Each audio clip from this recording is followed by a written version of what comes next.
Bonjour et bienvenue dans une nouvelle vidéo de Airwar Korea où je vais vous présenter une nouvelle mécanique concernant le jeu. Cette fois on va regarder de manière assez rapide la partie navigation. Alors dans la partie navigation on va utiliser une carte qui s'appelle la Target Approach Map que l'on a ici.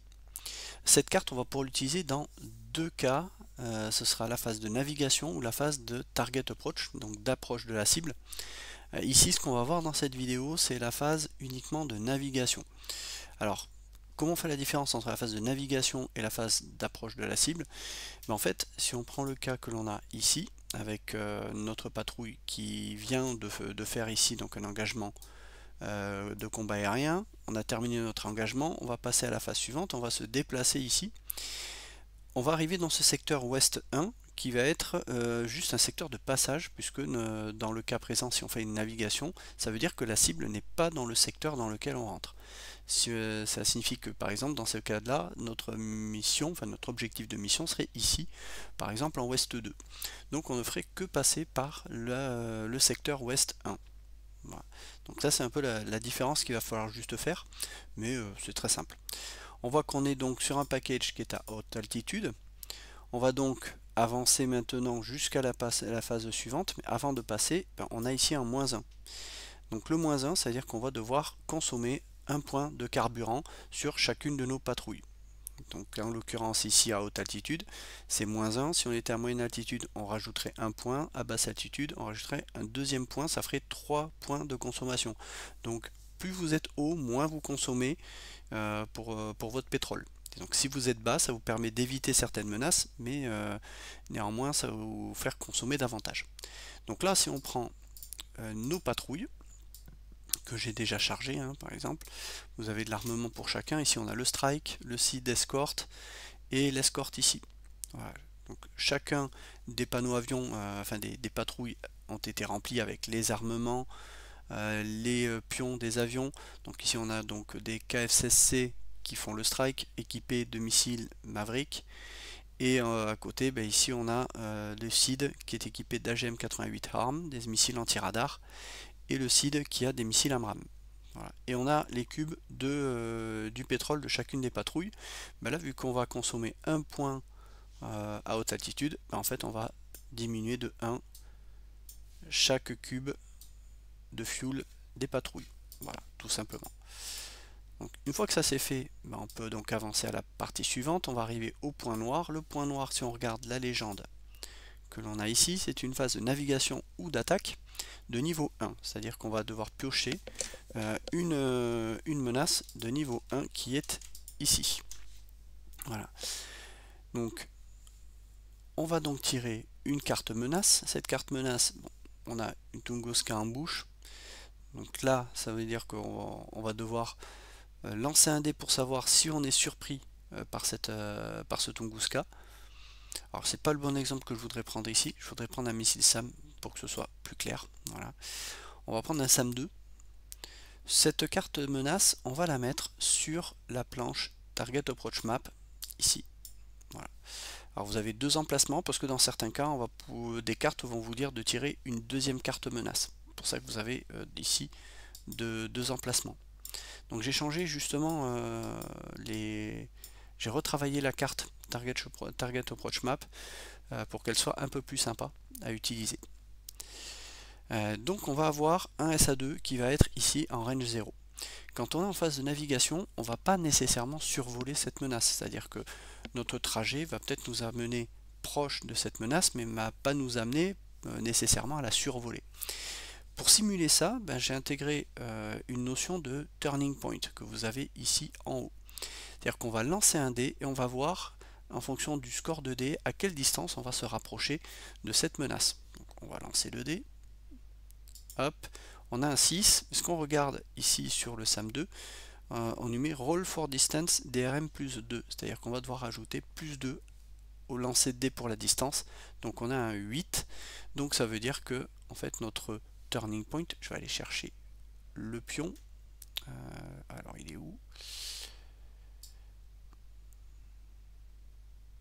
Il est là. Donc le turning point, en fait, on va le mettre sur la partie qui correspond. Donc si ici on a donc un 6 plus 2, 8, c'est-à-dire que on va rester en range 6, donc on va pas se rapprocher plus. Voilà. C'est-à-dire que la distance minimale à laquelle on va se rapprocher de ce SAM2, ben, ce sera un range 6. Voilà. Donc ici, si on regarde la partie chart du SA2, ben, on voit que en étant en range 6, et ben, en fait le SA2 ne peut pas nous engager, il ne nous voit même pas, donc il nous détecte même pas.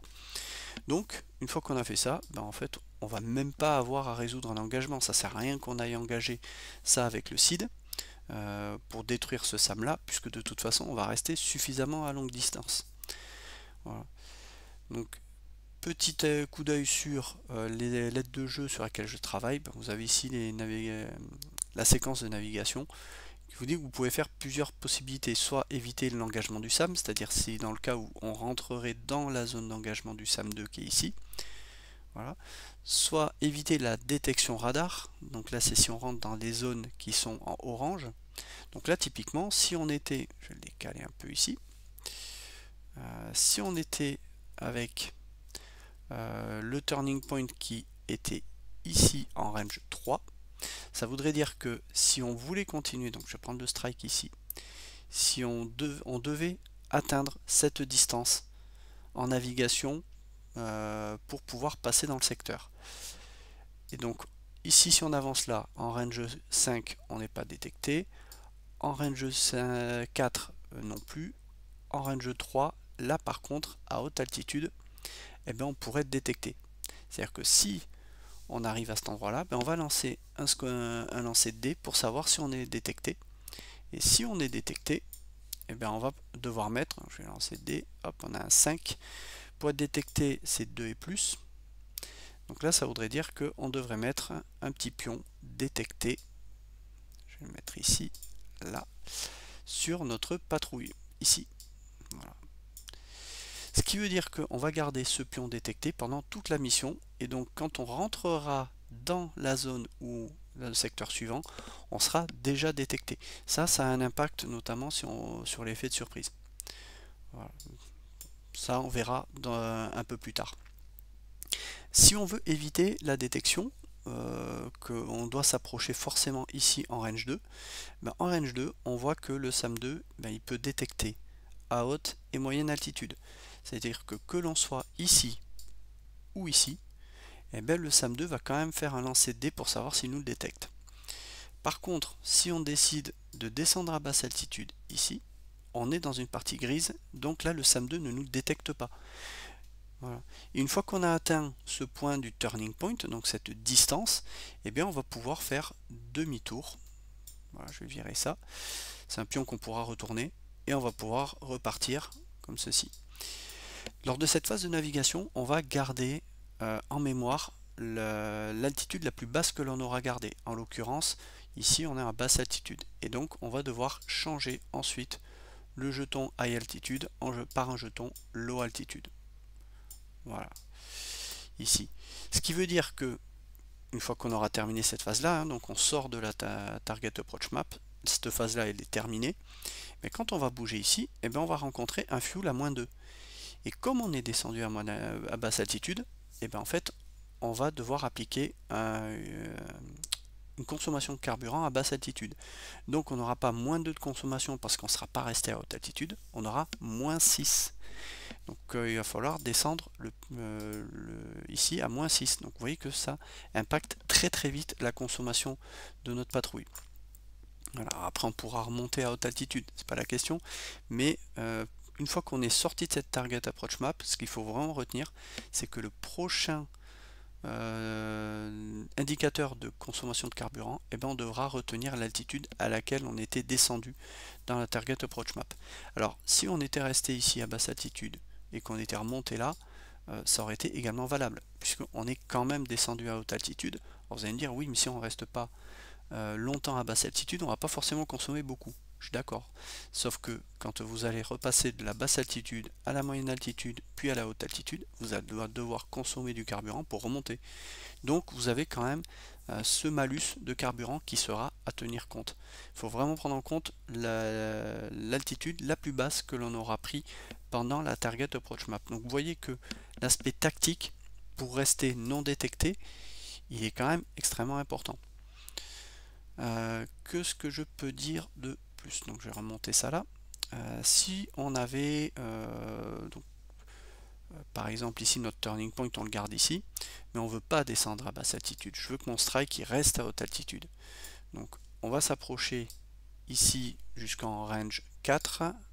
En range 4, on n'est toujours pas détectable par le système radar du SAM, le SAM2. Par contre, à la prochaine étape ici, on va être détecté. Donc on a la possibilité de pouvoir se dire, au lieu de laisser approcher le strike, je vais plutôt envoyer mon SID. Voilà. Et mon SID, lui, il va essayer d'engager le SAM2. Le SID, il est équipé d'AGM-88.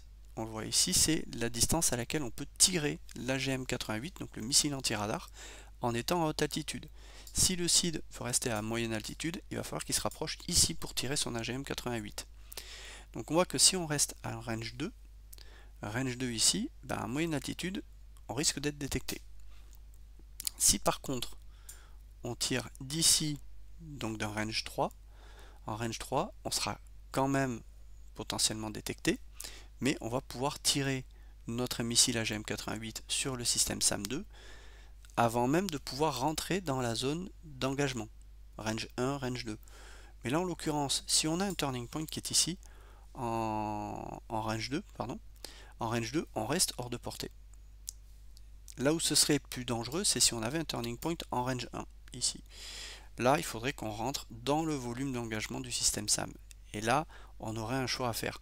Parce que l'on soit à haute ou moyenne altitude, on voit que le système SAM, il peut nous engager à haute et moyenne altitude, mais pas à basse altitude. Donc là, on devrait faire des choix. Soit on décide de faire descendre notre strike en range 1 à basse altitude, où il y a un risque d'être détecté. Néanmoins, on ne pourra pas se faire tirer. Soit on décide d'envoyer le SID, et le SID va alors détruire le système SAM pour dégager la voie, et à ce moment-là, après on peut continuer, on repart en arrière et on sort de cette Target Approach Map. Voilà, donc vous avez ce choix tactique à faire. Soit, si votre turning point n'est pas gênant par rapport à votre système SAM, soit vous décidez de rester non détecté, soit vous avez un risque de vous faire détecter, et auquel cas vous pouvez potentiellement changer d'altitude pour essayer de rester non détecté, parce que si on est détecté, ce marqueur là, on va le garder jusqu'à la fin du vol. Donc si on peut essayer de rester non détecté, on va essayer de le faire, de façon à essayer de garder un effet de surprise sur la cible où on va arriver. Soit vous décidez d'envoyer le SID pour aller traiter la menace, et à ce moment-là on la détruit, à savoir que si on détruit bien entendu la cible, votre flight est quand même détecté. Voilà, parce que forcément on détruit le système SAM, ils sont au courant les ennemis que on est dans le coin, donc forcément on déclenche un petit peu l'alerte. Voilà. Donc voilà un peu le principe de cette Target Approach Map. Vous avez une autre solution pour éviter justement une menace. Je vais enlever ça. On va mettre le strike ici à haute altitude. Admettons, le turning point vous amène directement au-dessus. Vous avez fait un 1, pas de bol, ça va vous amener à survoler la cible. Et on n'a pas de SID. Donc on est tout seul, juste un strike, on n'a pas de SID pour nous accompagner et pour nous déblayer le chemin. Là, il va falloir trouver une solution. Parce que si on passe dedans, vous imaginez bien que le SAM, il peut nous tirer à partir de range 1. Donc quand on est en range 1, il peut tirer. Quand on est en range 0, il peut tirer. Quand on va faire demi-tour, ici, il va encore pouvoir nous tirer. Et une fois qu'on sera là, seulement on va pouvoir être hors de portée d'engagement. Donc là, ça veut dire que le SAM il va pouvoir nous engager une fois, deux fois, trois fois. Le risque est quand même assez élevé. Donc vous pouvez à ce moment-là décider de faire ce qu'on appelle un avoid, donc un évitement de la menace. Comment on va faire ça? En fait, notre strike ici, on sait qu'on doit atteindre ce turning point ici. Néanmoins, au lieu de passer au-dessus de la cible, on peut la contourner. Et c'est exactement ce que l'on va faire avec ces flèches orange. On va contourner la cible, mais ça va nous faire parcourir beaucoup plus de distance. Donc ce qu'il va falloir voir, c'est à quelle distance je décide de contourner la cible. Si je décide de rester juste hors de portée du système SAM, il faut que je reste minimum en range 2. Donc je peux m'approcher ici, avec toutefois le risque d'être détecté, comme on peut le voir ici, sur sur celle-là, sur le SAM 2. Néanmoins, on va contourner, on va suivre ensuite la ligne orange, la flèche orange qui va nous amener ici. Et on va regarder en dessous le tableau des pénalités de carburant. Si on est en range plus 2, c'est-à-dire que par rapport à ce qu'on aurait dû passer, on a bien sûr, ici on a plus 2, on compte 1, 2, donc on est en range plus 2 par rapport à là où on aurait dû passer. Et là le fuel, on voit qu'on va consommer, si on reste à haute altitude, 1 point, à moyenne altitude 1 point et à basse altitude 3 points. Donc si on fait ça, on ne va pas s'approcher de la cible, néanmoins on va consommer 1 point de carburant supplémentaire. Voilà. Mais en restant à haute altitude, ça nous permet quand même d'économiser un peu du carburant. Voilà.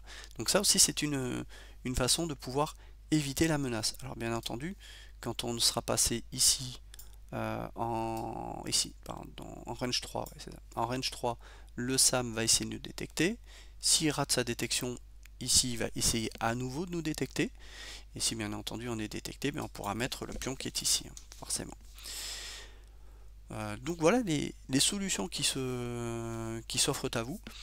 Donc vous avez vraiment un choix tactique à faire, à savoir soit d'éviter d'être dans la zone d'engagement du SAM, soit d'éviter dans la zone de détection du SAM, soit d'éviter complètement en fait en faisant cette partie avoid avec une pénalité néanmoins de carburant. Voilà le principe. Donc on va faire un petit scénario comme ça. Je vais relancer à nouveau le pion turning point. On va le jouer. Donc je lance mon dé. 1, 5. 5 plus 2, ça fait 7. Donc en fait on reste ici en range 6. Voilà. Donc on est suffisamment à distance. Je vais faire un cas où on va relancer quand même. J'ai un 1, 1 plus 2, 3. Voilà. Typiquement là ça va être un cas intéressant. Voilà. Donc on va se mettre ici. On va être en range 2. Il va falloir qu'on s'approche en range 2 du SAM 2. Le SAM 2 en range 2, il ne va pas nous engager. Je vais enlever ça. On est toujours à haute altitude. Voilà. Il ne va pas nous engager, mais il va pouvoir tenter de nous détecter en range 3 et en range 2. Donc on va la jouer comme ça. Donc je vais prendre mon strike qui est à haute altitude. On va s'avancer ici en range 5, toujours pas détecté. Donc on peut avancer directement. Range 4, toujours pas détecté. Range 4, là on va devoir lancer un dé de détection. Donc je vais lancer un dé de détection. On a un 5, c'est supérieur à 2. Là l'avion, le SAM nous détecte. Donc on a le pion détecté. Malheureusement, mais c'est pas grave. Ensuite, étape suivante, on approche en range 2, uniquement détection. On ne va pas relancer une détection puisqu'on est déjà détecté. Alors, sachant que je pourrais très bien aussi faire un jamming, c'est un brouillage, mais le brouillage il sera plus utile dans le cas de l'engagement. Le brouillage, ça ne sera pas discret, donc on sera quand même détecté. Une fois qu'on est au range 2, on va faire demi-tour. Donc là je change le pion, je vais prendre celui qui va dans ce sens-là. On passe en range 3, on est à nouveau en zone où on est juste détecté, mais on n'est pas engagé. Range 4, pareil, et après là on peut sortir tranquillement. Voilà. Une fois que ça s'est fait, on est resté à haute altitude. Ça veut dire que une fois qu'on a terminé ça, on va pouvoir avancer l'étape suivante. On voit qu'on a moins 2 ici. Et en fait notre patrouille, elle aura consommé 2 points de carburant juste pour la navigation, mais elle est restée en haute altitude. Voilà. Et on va pouvoir ensuite aller à la partie suivante qui est ici. Voilà.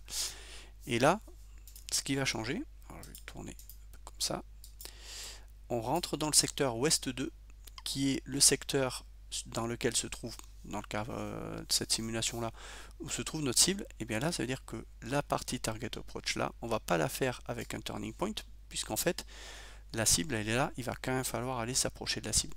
Donc là, le turning point, on va vraiment l'utiliser uniquement dans une phase de navigation où on passe dans un secteur où notre cible de mission n'est pas présente. Voilà, ça vous donne un peu une idée de la mécanique qui est assez simple et qui permet vraiment de voir en fonction des systèmes SAM que l'on a, ben, on n'aura pas du tout la même façon d'aborder la navigation dans ce secteur. À bientôt!